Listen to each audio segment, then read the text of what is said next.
Welcome to Prepping for the Studio. If you're a musician or musical artist that wants to learn more about what goes on, how to prepare, or how to make the most out of your studio session, you're in the right place.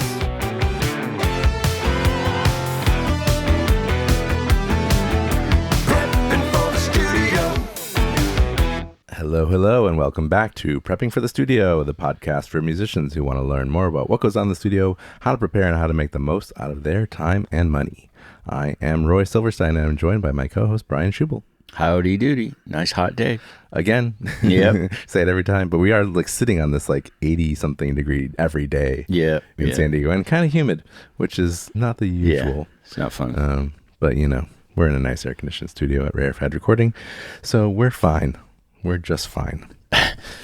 Another episode for you guys today. I'm very, very happy to have Patrick Guera here today. Did I say your name right? Yeah, I go by Guera, but it doesn't matter. It's misspelled. That's a whole other story. It's a good way to put it. Yeah, it's misspelled. But yeah, I go by Guera. Gotcha. Patrick Guera. The topic today is prepping for your music video. A little adjacent to some things we usually cover here, but we figured, hey, probably still a really important thing. And we always joke that, you know, do the music first, get the music right before you do the video. Don't get ahead of yourselves, because Brian, you're saying sometimes you're in here recording people and they're all focused on like getting their social media stuff and their photos and their video, and they're forgetting to actually like focus on and their performance suffers. Yeah. You know. And but song right. as well. Yeah.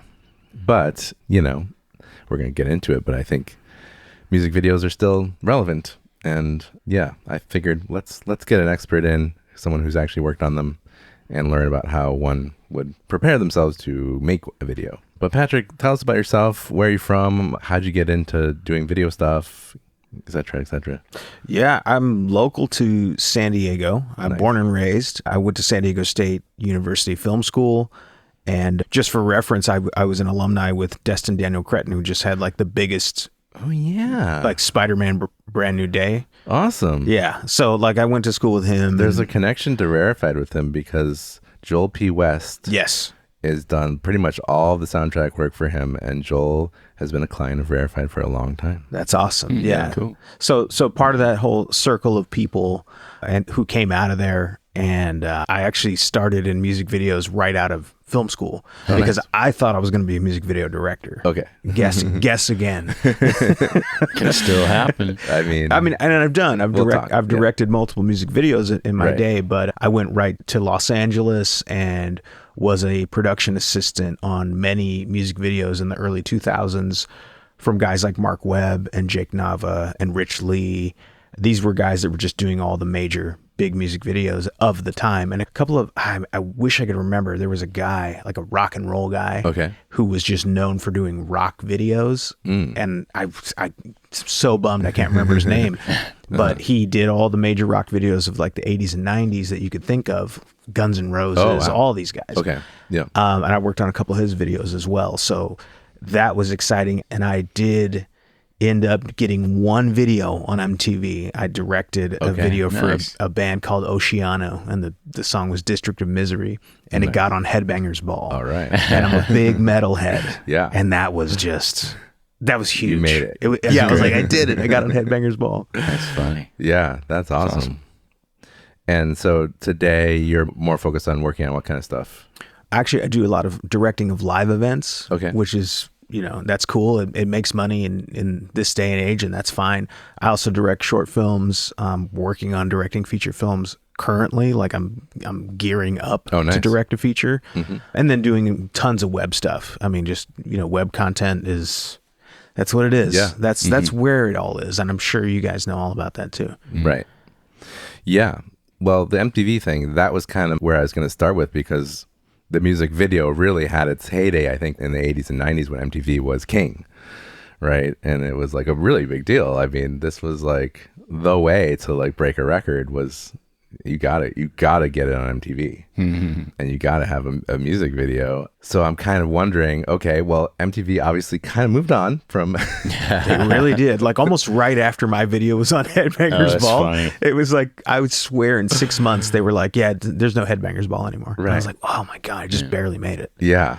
That's crazy. And it's sad. It's an art form unto itself, I think, music videos, you know? And The music, of course, comes first, but the video, like, I mean, this was the way that people would really see an artist and really see what their whole vibe was and how they dressed and how they behaved and how they presented themselves. Like, unless you went to see them live or maybe picked up one of these music magazines that are out there, you didn't really see them, right? So it was pretty important in the time to like, okay, this is how I learn about the artist. Besides, it's your calling card. Yeah. You know, like, Totally. or at least it was then. I think now, obviously, social media is the big space, but there's still plenty of opportunity in social media to present your music video. I mean, the limit, I think, on Instagram is like 20 minutes or something like that. Like, you could, you know, if you wanted to do your November Rain Guns N' Roses epic, you know, if you have a YouTube following, like, there's plenty of room to put your music videos on your social media.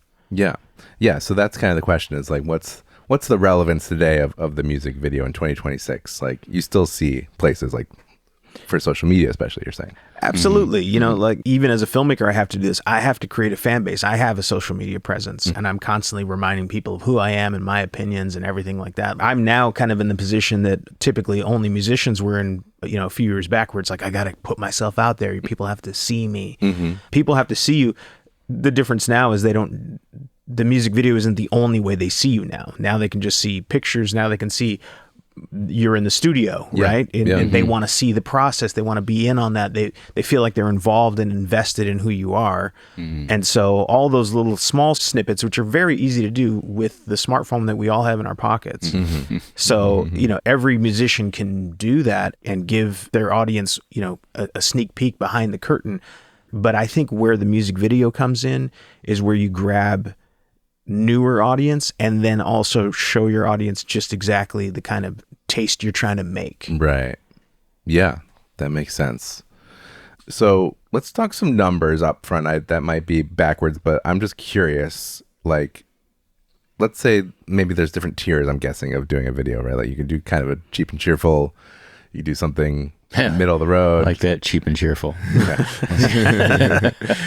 Or you could do like November Rain by the Guns N' Roses, right? You know what I mean? A mini movie, you know. So like, I mean, do you have any sort of like general budget, like, things that you might tier that into? Is what people might expect to have to pay to do a video these days?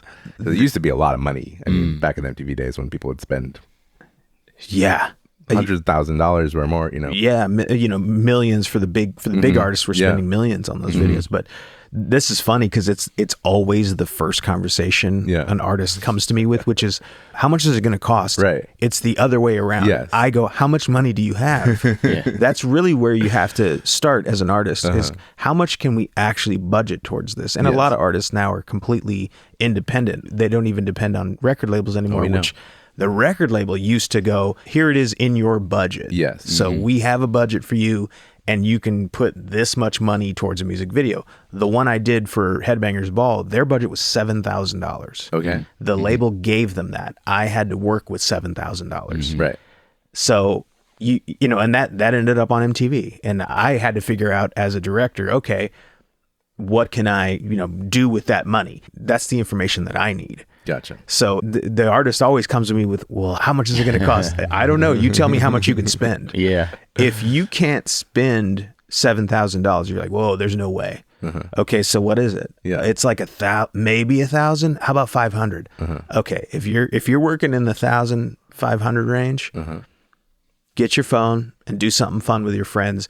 And honestly, like, TikTok and even Instagram now has like an edits app. Go through there, learn that, and just do that with your band and make something fun that you can just blast out to social media. You don't need a middleman. You don't need nothing. Right. If you're working that low. Okay. Yeah. If you're in that range, like, I've got to hire camera people. I've got to hire makeup artists. We need lighting equipment. We need space, which is very often not free. I mean, I can try and work with people, you know, and that's certainly the case, but that low, just that's a DIY thing. Once you're in that, go DIY. 1,000 below range for sure. A great example, and this is not even a modern example. My cousin's Al Guera, who was a radio host for 91X and featured a lot of local bands. He was the manager for Sprung Monkey back in the early 2000s, and they had a big hit. I think "Get 'Em Out of Here," I think was the name of the song or something like that. Okay.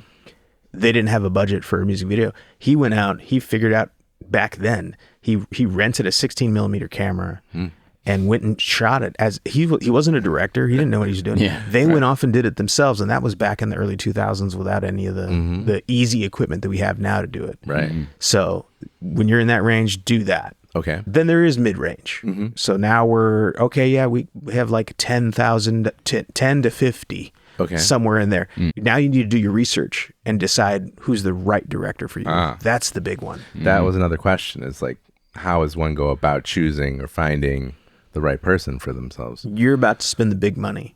So, I don't care how anybody feels about it. To me, 10 grand is a lot of money. Yeah. So 10 grand plus is, now start doing your research. Take a look at the other bands in your genre. What kind of videos are they making that are getting huge views? Because this is something you also have to think about, right?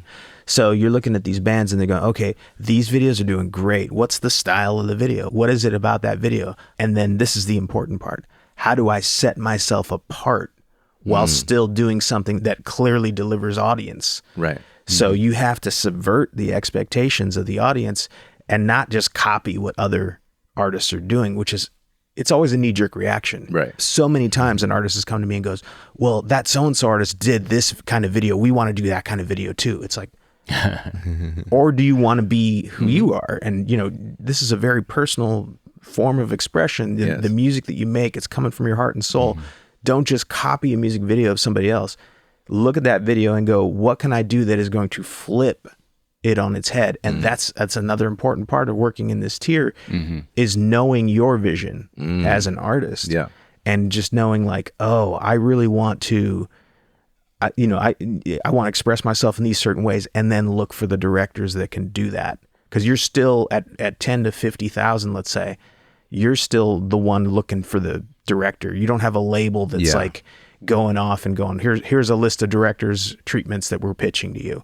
Gotcha.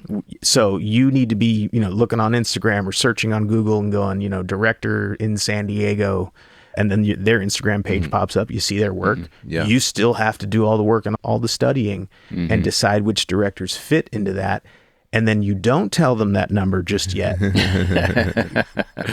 don't. This is the game. Yeah, it is a game. It is a game. You don't go, I have $50,000. They're going to go, great. I know exactly how to spend that $50,000. You go, this is the vision we have. This is what we want to, and you show the director examples. We like this, but we really want to change this. I had an artist come to me recently who was super inspired by the movie Hunger with the David Bowie vampire movie from the 80s. It's a cool movie.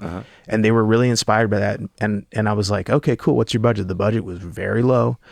And I was like, but I dig the idea. And so we found a way to make that work the best way we could. Gotcha. With the very low budget. And I was also just a big fan of the artist. So I wanted to work with them. Yeah. It's cool. So at that range, you need to be doing a lot of research. Like before you spend that money, just research these people.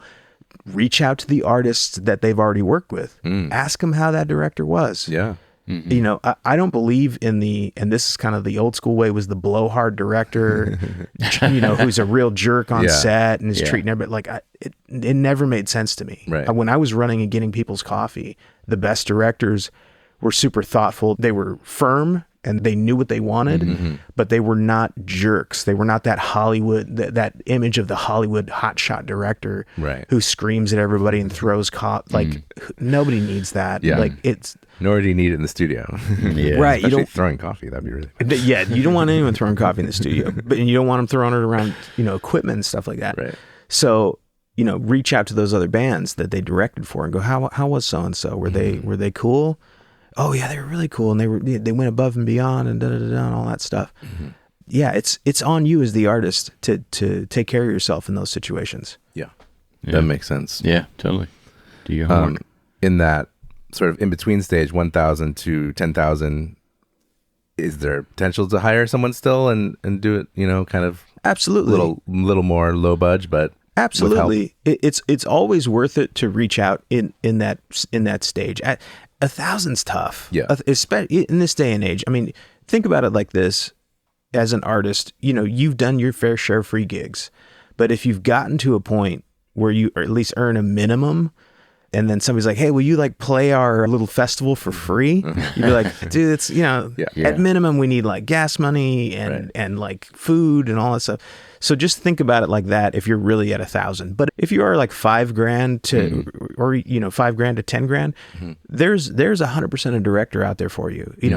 Honestly, even me, I'll say that. Where I could kind of get together with a couple of my trusted buddies and we could make it happen for you. You just need to be realistic with your expectations. It's like at that point, I really want to be able to pay the people that are going to come help us. I don't want to ask people to work for free. So that's going to be a limited crew. That's going to be limited execution. So the style of the video is going to be very simple. A good director is going to find a way to creatively make your vision happen, but you have to temper your expectations down in those levels. And go, oh man, but I had this big ballroom scene with like 50, 60 people in the shot. Can't we do it? And all that stuff. And you just go, no, I don't think we can. Like, I really don't, not at this level. I don't think we can. But what if I turned all the lights off and we put 3-4 pools of light in a dark space and they danced around like that and then the camera swung between them? It's my job to sell the button down or the pared down version of it. And then can you see it as an artist, or are you like, no, it has to be a ballroom? Okay, well, get your money. Find the money. Yeah, makes sense. I was wondering, these other people that you need to hire, what's typical that when you're doing a decent budget production, what kind of other people do you need? At minimum, for me, I like a very good cinematographer. The cinematographer is the person behind the camera who is shaping the light and the framing and knows how to talk to every department to get the image on screen best as possible. That person is worth their weight in gold, because most cinematographers that I know, they're the ones that work the most. Like they actually are on set more than anyone else. Them and like a sound recordist, honestly, but you typically don't record a lot of sound on music videos. But those are the two that tend to work the most. So I need to invest in a good cinematographer who has a good camera and good lenses, so we can create a cinematic experience for your song. That's number one, and they cost money. I mean, I think a cinematographer worth their salt is probably going to cost $2,500 a day. The person, not the gear. Okay. So, that's already a big chunk. I'm probably asking a favor down in those lower ranges. I'm going, hey, can you just do this for like $1,000 and then, and not charge for your gear at all? And then they're like, cool, yeah, but I gotta order an insurance certificate, so that we got to cover that in the budget somewhere, because they got to insure their gear.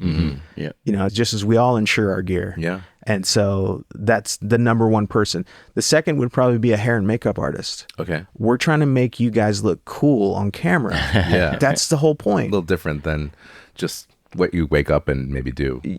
So a hair and makeup artist would probably be number two, where it's like, okay, these are the two people I don't think I can do this video without. Okay. We need those two people for sure.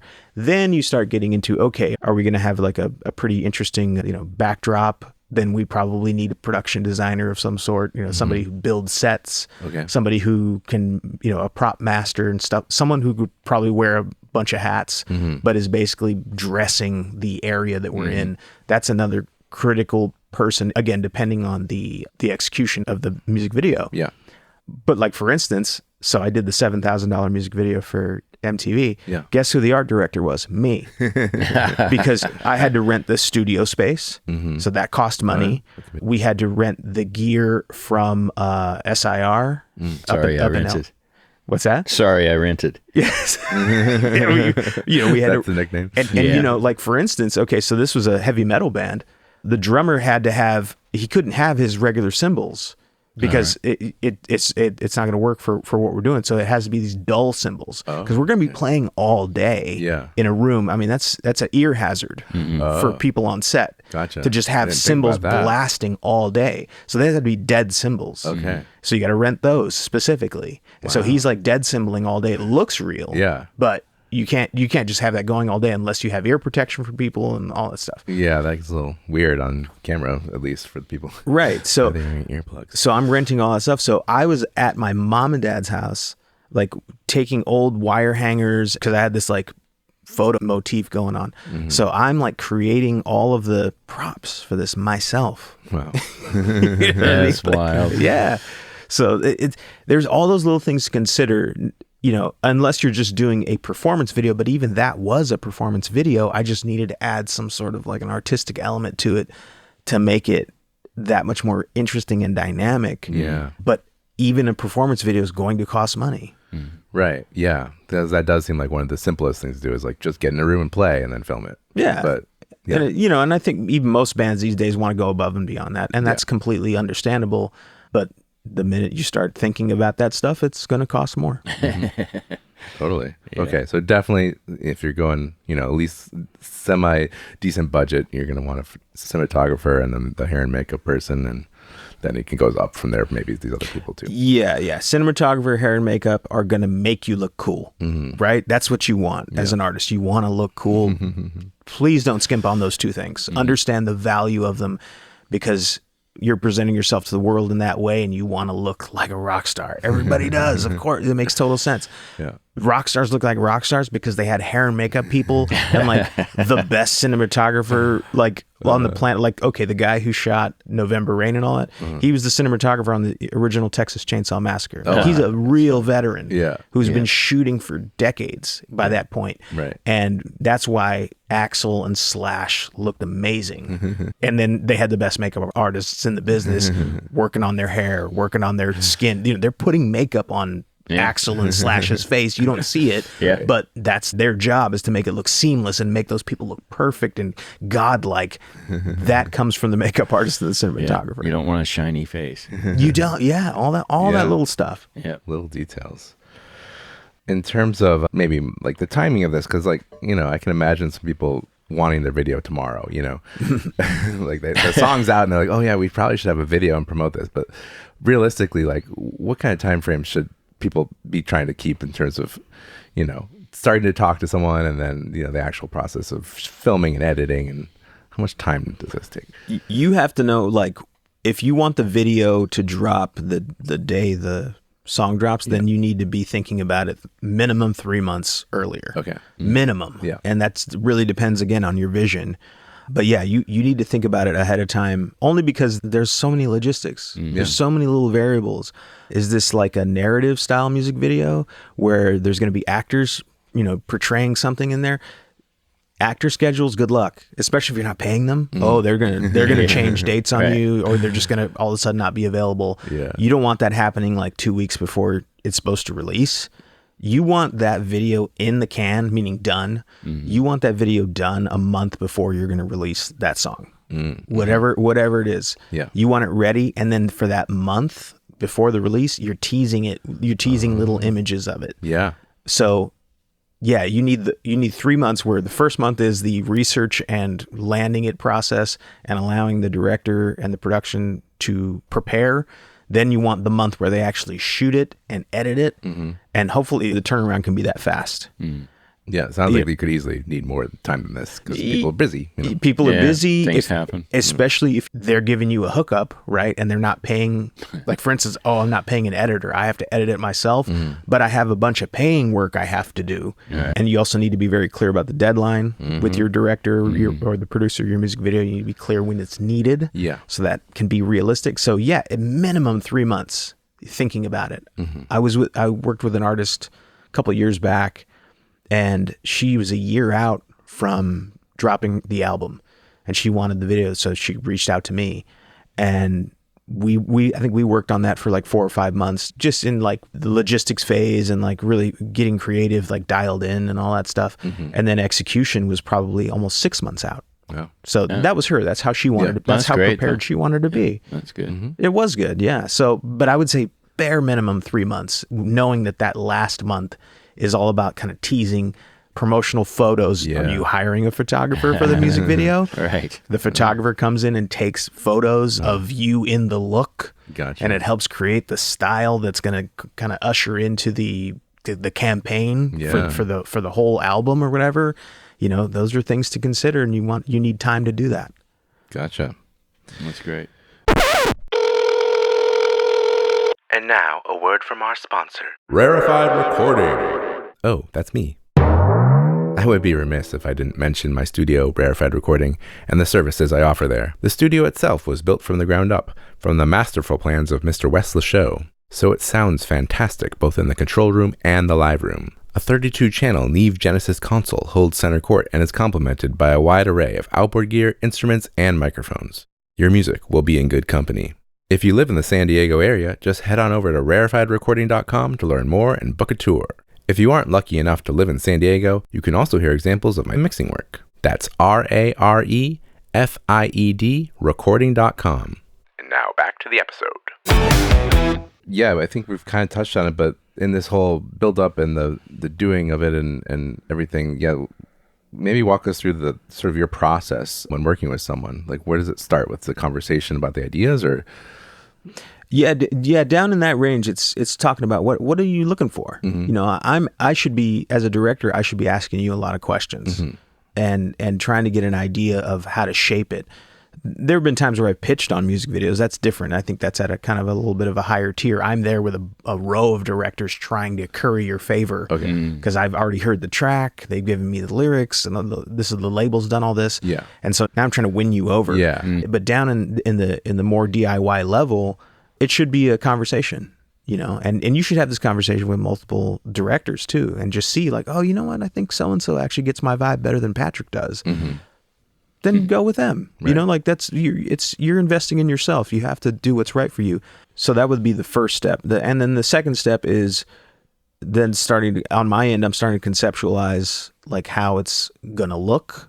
And then my job would be to give you a mood board, which is basically a bunch of photos, maybe some video examples of like what I think it could look like. Okay. Mm-hmm. And that always gets the artist excited because I'm giving you the best stuff. I'm like pulling from like Christopher Nolan movies to go like, I think it should look like this scene when everybody's on another planet.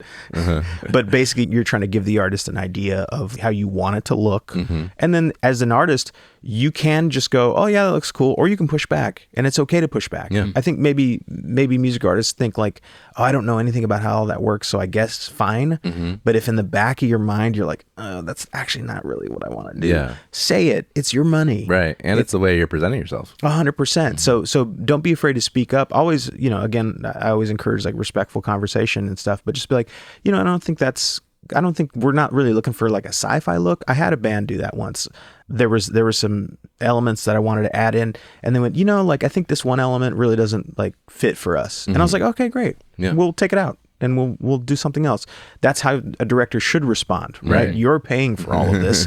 So if a director's like, oh, okay, I see how that makes sense for you. Yes. So advocate for yourself and in the conception phase. Yeah. Because now once the concept is locked, now it's going to be about pre-production and execution on the production side, on our side. I try best not to bother the artist during that time, because that's a lot of my back end stuff where I'm like hiring the right crew, trying to secure the right locations. And your director should be showing you the locations too, and being like, oh, I think we're looking at this space to shoot in. What do you think? And you know, you're gonna like it or you're not gonna like it, or you're gonna go, could we get something bigger, a ballroom? No, we can't get a ballroom. This is what we can get.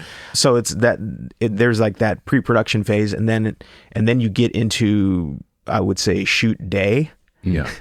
and I emphasize day, right? Because even on the biggest music videos I've worked on, and I was like an assistant on like a Beyonce Shakira music video. Okay. That was a 24-hour day. Wow. Even for Beyonce and Shakira. Yeah. We got into a studio at the crack of dawn, and like a big sound stage, and we shot for 24 hours, and that was it. Wow. That's all the time we had with Beyonce. Mm-hmm. Wow. Big name. Yeah. So not multiple days. It's usually all done in one day. It usually needs to be done in one day, and almost every music video I've ever worked on was a 24-hour grind. Wow. Like a real long, hard grind, because again, if I'm paying people to be there, you're talking about day rates for, again, we talked about the cinematographer's day rate. If I'm paying him $2,500 a day, you don't want to have to do another day of paying him $2,500 right. if your budget is $10,000. That's 50% of your budget just went out the door. Yeah. Wow. So it's like, you need to get it all done today. So it's going to be a long, hard day. Mad respect. I mean, Brian, I would very rarely would ever agree to do a 24-hour day in the studio. I've done it. You've done it. I'm sure you have. But I would be like, no. Here's my day rate, but like my day is more like a 12-hour day max sort of thing. But so, wow, mad respect. At least in the recording studio, it's air conditioned. You can sit down. Right. Yeah. Those are not luxuries I've often experienced on a music video set. It's like, you're in a parking garage in downtown and they're giving you 10 hours or whatever to do it. And you need to do it in those 10 hours. There's not like, oh, we're going to break and like hang out for a little bit. It's like, no, there's not. I don't really think there's a break here. Right. Like grab some food, while we're resetting this one little thing, go eat right now. You've got 10 minutes. Right. Go eat and then go right to makeup and get everything cleaned off your face. Wow. And yeah, it's a grind.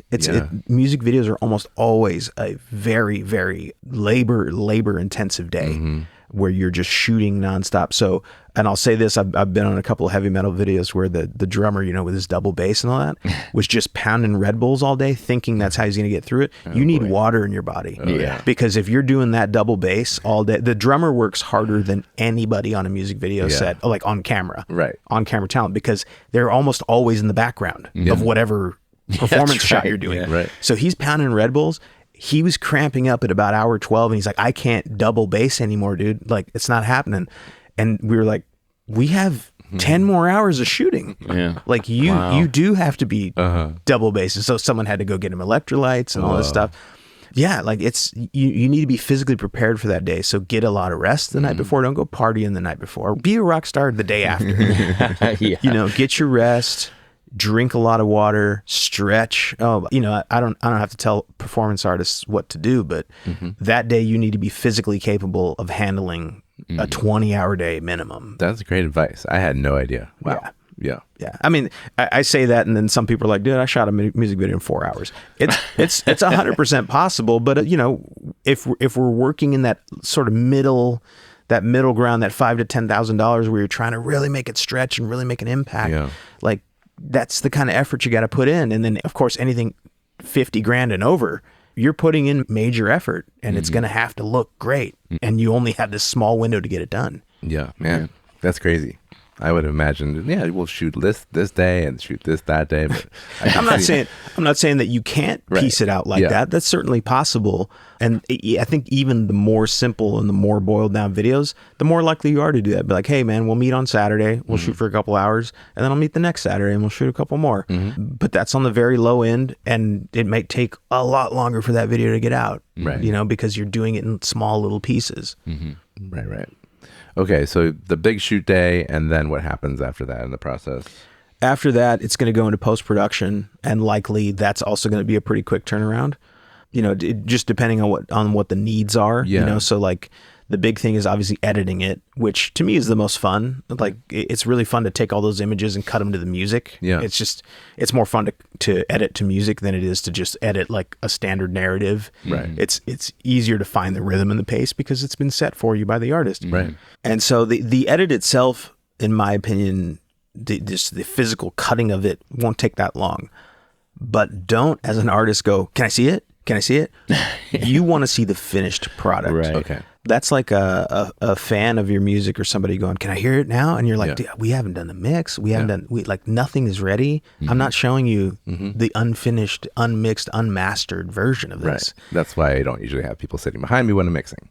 Right. It would just be like, yeah, they're like, why are you doing it like that? That sounds weird. Like they would do that in the editing room too. They'd be like, why are you editing me that? I don't like how my face looks right there. Like, don't ask the director to see the edit before it's done. Feel free to give them notes once it's done. Sure. But let them get through the process, let them cut it all up. Be patient, give them a few days off. They just work their ass off just to get to that point, just to get to the shoot day point.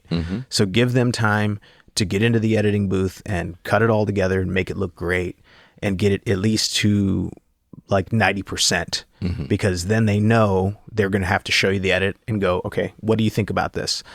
And then you give them the notes. Okay. But just be patient. Don't jump right on them and insist to see the whole can I sit in the editing booth with you? No, give them time. Give them time. You hired them for a reason. You hired them for their creative choices that they make in the stuff that they've put out that you're into. So give them time to do that part. Then they probably are going to show you that cut and go, okay, so what are your thoughts? Yeah. Then you're going to go, I hate the way my face looks right there. Please take it out. Okay, fine. We'll figure that out. Right. And also understand that even in a $50,000 music video, you're incredibly limited. So if you're like, can we really change it to look like this or something like that? If it wasn't shot on that day, the answer is going to be no. If you didn't put it on film or on video, you can't manifest it magically. Well, I think there's another topic that's coming about that, and we'll have that discussion. But it's like, don't ask for things that didn't get recorded on the day, because they can't just magically appear and still maintain the integrity that the director intended.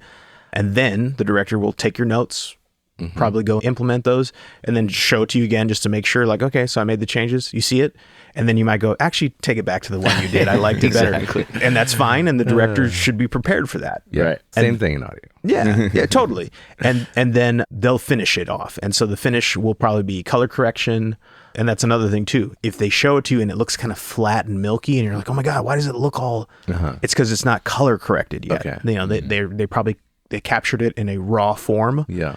So that way they could get as much digital information on the video that they can actually manipulate the colors, the shapes of light and shadow, and the highlights and all that stuff, and they can manipulate it better in post. So if they show you a flat version, they probably should show you something with like a temp color on it. Yeah. And be like, oh, it's not going to exactly look like this color yet. Just know that stuff going in. And then that final 10% is them dialing in the color correction and maybe even doing what's called beauty work, which is like, some artists, you know, they have blemishes on their face that they don't want shown. That costs money, by the way. Okay. You know, to go in frame by frame and remove a pimple that you couldn't get rid of before the shoot or something like that. All that stuff costs time and money. And so I think that's about it. Yeah. Right. I mean, there are different formats that you're going to need, video formats for socials versus big screen, or deliverables is actually kind of an important, that's smart that you brought that up, because obviously a lot of people are going to want to just go, this is going across all my socials. and that's fine, and we expect that. Yeah. The Instagram, TikTok socials are vertical. Right. They're 9:16. YouTube also has 9:16 because they have shorts now. Yeah. But if your music video is longer than 3 minutes, it's going to have to go on the regular format of YouTube, which is 16:9, which is kind of like widescreen, like what your TV or your laptop looks like. Yeah. So you're very likely, I would say 99% of directors are going to shoot your video in 16:9, which is the standard TV, movie delivery format. And that would go right onto a YouTube, but it has to be cropped a certain way for your social media. I'm assuming that most modern directors understand that. So I highly doubt they're going to be shocked if you're like, no, but I also want this on my Instagram and on my TikTok too. Yeah. So they're more than likely going to deliver you two versions. The 16:9 version that goes straight up to YouTube for long form. And then the 9:16 that does have to be kind of re-edited and That's what I was wondering. Yeah. It's like, how are you going to squeeze all that image into something skinny now? And you're not going to squeeze it. You're either going to choose to fill the entire frame 9:16, and then some things from the video won't be seen. Or you present it as 16:9 on your TikTok and on your Instagram, and then there's big black bars above and below it, because that's how they format their stuff. Yeah. I've also seen a lot of people do the whole turn your phone graphic at the beginning, which is, it's totally fine. And if you want to present your music video that way, that's fine. But those are discussions you have. You have that before the edit is turned into you. Be like, oh yeah, I want it for my Instagram, and I want it where you have to turn your phone, or I want it where you don't have to turn your phone. Yeah. So you have to be clear about that with your director. Gotcha. That makes sense. Yeah. Cool. Okay. You were alluding to it. I was going to ask about AI. Damn it. Because I assume things that you couldn't do before, you can now do. Sure. But what do you think about it? Where do you draw the line? Where do you feel comfortable using it? What kind of stuff is possible now that wasn't before? The big topic, I know, but yeah, I think there needs to be a distinction first. First, there is generative AI and there's computational AI. Computational AI, I think you've probably been using it in the recording studio, and we've been using it in post-production for over 10 years. Yeah. Which is like, it can track certain movements, not even algorithmically, just like computationally in your edit to actually fix something, fix an aberration. A tool to fix something. Yes, that's computational. Generative is, I want to be riding a flying unicorn through fire. That's generative, right? We can't do it. You know, if you have if your budget's now, if you're in the $500,000 range, right, and you want to hire a CG artist, we can do that on set. Yeah. We can get a green screen. Okay. Get a green screen, put him on a big green block and call it a unicorn, flying unicorn, and we'll go make it. We'll put some fans up and then the CG artist comes in and actually creates it for you. There's a unicorn in normal height somewhere. There you go. Yeah, it's on a trailer. It's hilarious. Wow. So let's go grab that.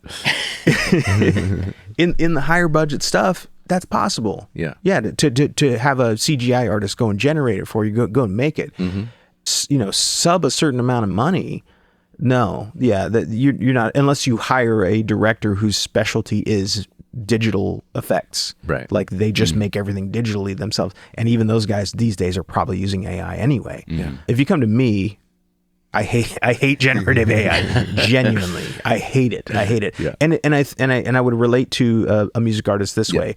Do you want to be competing against generative AI bands? Right. Do you want to be competing against generative AI singers and songwriters? You don't. So I don't either. So am I going to employ generative AI? No, I'm not. Because it not only is it my competition, it's stealing from my work anyway. It just is. That's I work in tech. Yeah. You have to feed the model stuff. Yeah. You're feeding it all the creative energy of real artists. Yeah. And so for me, it's a big no. Yeah, for a lot of an ethical thing. 100%. I know directors who 100% love it. Yeah. Fine. Then if you really want to create something that cannot be created with that kind of budget, but you have like $5,000 to pay one guy to go do it, I'm not going to tell you no. I'm not going to tell you how to spend your money. I'm telling you I'm not the guy. Yeah. And so they're out there. Those guys are out there. And if you don't care about generative AI, find the director who makes he's out there dying to let someone, you know, make a music video completely through generative AI. But I have major ethical issues with generative AI for a lot of different reasons. Yeah, I hear you. Yeah, I mean, I feel the same way with music. Yeah, I feel like this trained on all this stuff no one was compensated for. Yeah. Right there. Big problem. Big problem. Yeah. And the generative AI companies, they make very explicitly clear, we cannot pay the royalties and stuff because we'd go broke. And it's like, so you need to steal from us for free to stay alive, to make billions off of us? Yeah. That doesn't make a lot of sense. No. Yeah, it's just totally wrong. So yeah, there's a lot of reasons why I could see, it's a big no for a lot of people. But those directors exist. Yeah, they do. And if you really don't give a crap, then reach out to that director. Yeah. But yeah, I think that the tools that are out there that I certainly will do AI things that are, probably removing noise or fixing some kind of problem that in the recording audio, that just does it better than the tools we used to have. Yeah. Or does something that we couldn't do before at all, which like separating stems, for instance. So yes, that wasn't really so possible before. And now I just used it the other day. The band, she had recorded her guitar and vocal together and some other stuff, and she wanted to redo her vocal, and I was like, well, let me see what Logic does with the stem separator in there. And it's like, oh yeah, does a great job. Took the vocal out, she got to record a new vocal. So yeah, I mean, and that's why I've been, because I'm very outspoken on social media against generative AI, but I realized I needed to be very clear. Generative AI is my problem, right? Not because I know I've been using computational AI for a decade. So there is a difference. There's a difference in how it works 100%. Like that they're like almost two completely different types of things. Yeah. So I do have to be very clear in my language. I have a problem with generative AI. It's almost like one is a tool and the other is creative. Yeah. Kind of. Yeah. Kind of, sort of. Yeah. Kind of. Yeah. I mean, I can imagine there's levels to it. Like maybe, I don't know. Most of the video is all shot by, real people really doing things. And then you want to just like, I don't know, change the background or something. I don't know. Imagine there's levels to like. There are levels to it. I've seen a couple of movies recently that used generative AI and it looked awful. Like it looked awful like on a big screen. I was like, wow, like you'd think that they would have like, but I guess they were just like, maybe no one will notice. People notice. And I don't want to go too far off on a tangent with this stuff, but like I do feel like, especially I'm big in the film community. People who love film, Like they don't love generative AI, and they spot it immediately, and it immediately says, "Oh, like you're skimping your. You don't really care about the art form." Yeah, like there's just something that says lower quality to them, even if it can look almost indistinguishable from real. They go, "Oh, you use that, so you value art less." And let's be real, we're in an artsy fartsy side of society, and so we value like human art in a certain way. So I think even the fans can react negatively to that. I don't want to call the band out, but maybe I will. High on Fire, which is a stoner rock metal band, they did a video all generative AI pretty early on too. So it wasn't even like the cleanest gen AI. And their fans got pissed. They were like, dude, what? Why did you guys do this? Right. You know, and at the same time, they were also making videos with regular artists. Shout out to Phil Mucci, who's a buddy of mine who did a bunch of their videos. You know, the fans, like, there was major backlash. You don't want to put something out and then your fan base turn on you. So if you're like, nah, I'm gonna jump on this generative AI thing. I don't care. Like, I think it's cool. Does your fan base think it's cool? Right. Like look at who else your fan base is following. Are they all cool with it? If they're all cool with it, then good luck. If they're not cool with it, even gooder luck, because they could turn on you. And that's the exact opposite of what you want to do as an artist when you're putting out promotional material, is turn your audience off. So be very, very cognizant of that. That if your genre of music says F generative AI, then you better not include it, or you better hide it so good. Because they could turn on you. I mean, it just happened with a big movie. You know, a big movie came out, had generative AI in it, and the director had been withholding and been like, well, we might have used it. And then when it came out, I was like, yeah, we did use it. Wow. That movie tanked, and it should have done better numbers. Because the fan base, the horror fan base, was like, we don't want that. And so be very careful. Yeah, that general vibe I'm getting out there is that people don't want it. Yeah. Which is great. I think. Yeah, I like that. Yeah. I don't want it either. It's good. We do not just need this forced down our throats.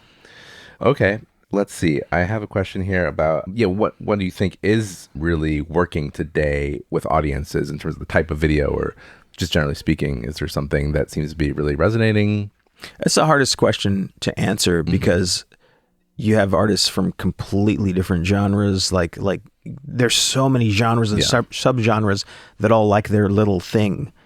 And so it's so hard to answer that. But what I will say, and even for my lesson as somebody who's like doing a lot of content creation now, like, and actually putting my face out there, the most authentic you can be is what resonates with your fan base. What that is, you have to know yourself. You have to know your art. You have to know the music that you're putting out and why you're putting it out.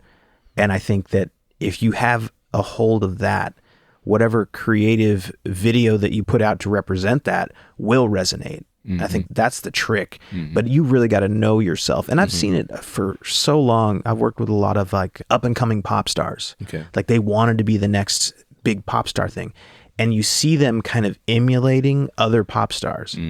And that emulation didn't really land with their audience. They're like, oh, you're just trying to be like so-and-so. And it's tough. I mean, you're putting yourself out there as an artist.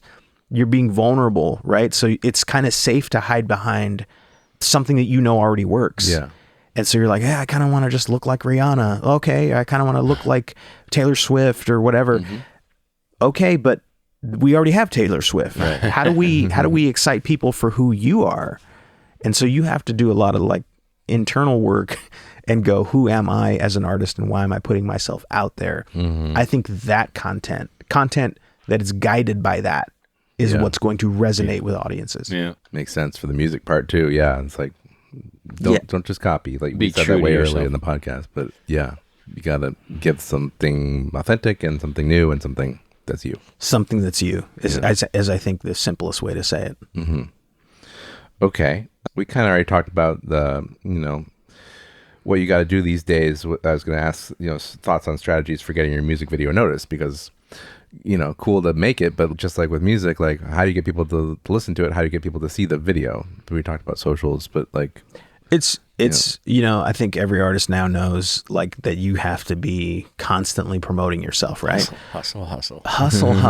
And it's not really that that part has changed. Artists have been having to hustle forever, but now your audience needs to know that you're there. They need to be reminded that you're there because audiences aren't captive anymore. In the 90s, we watched television, we listened to the radio, and we went to movies. There were 3 avenues, or you read a newspaper or a magazine. Right. So there was 3-4 avenues where you got your information.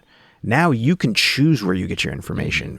Any possible place, even like the type of information you get. So as an artist, you're constantly reminding people who you are, what you're doing, and what you're up to. So when I said earlier, you need about a 3-month plan. Part of that is like getting on your socials and going, I just had a meeting with a really cool director. You should check them out. Like immediately engage your audience with the director anyway. Like, we're going to do this music video. I'm so excited about it. Go check them out. And then it's like, oh, I'm getting ready for the music video. And I'm not just talking the day before. I mean, it's like, oh, I'm going to go look at a location today for the music video. Take your audience with you. Get them stay engaged. Get them to stay engaged. Get them to know that you're up to this, right? And then, like I said, the music video should be done about a month before you're planning to release the single or whatever it is. It's promotional material for that song.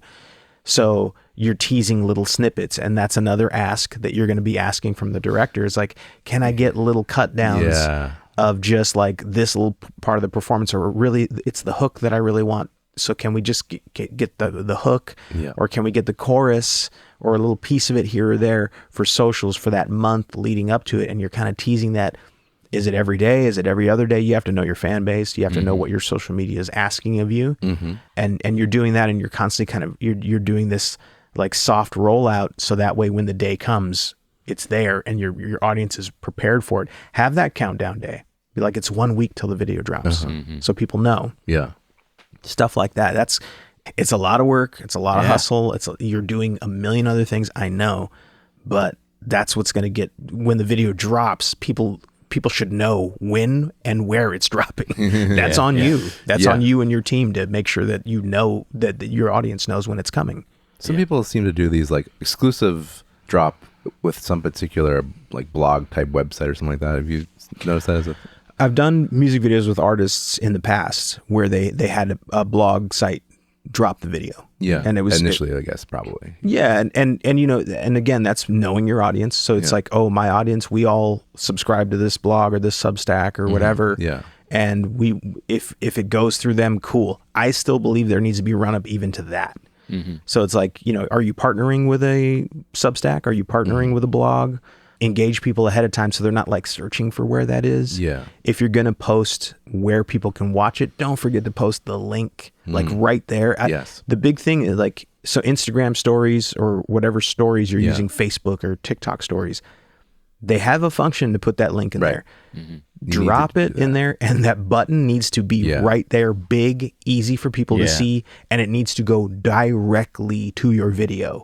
Like, these are the things like some people don't think about. They're like, oh, I just put a link to, Substack.com. No, it needs to be Substack. Like, it needs to go directly to the music video, because if they click that link in your stories and it goes to like the page of the blog, but then they have to scroll and find your video, you've lost them already. I've been on that side of it. For sure. And also like in the regular Instagram post, there's no hyperlinks. You can't. I mean, I think everybody knows that, it's, or you drop like a video on your Instagram saying like, I'm so excited, it's out today, the music video is out today, the link is in my bio right now, and that link should go directly to the music video. I cannot stress that enough. Create a new link for it, right? So sometimes they go, it's in my link tree, and now I got to go to your link tree and find it. No. I need a direct link that goes directly to your music video, or you've lost me. You need those initial views. Honestly, the initial views are going to be the big thing that kind of pushes it, that the algorithm of these social media sites ends up boosting it by saying like, oh, wow, like 50,000 people saw this immediately. I guess it needs to be like, but it's your job to make sure that your audience is going directly to it, and not to a link tree, not to a general Substack or a general blog site. It needs to go directly to that video. Like that link is so important. Have that thing figured out before launch day. For sure. Yeah, you want to eliminate all these little barriers that would slow someone down and maybe cause them to give up. Keep it simple.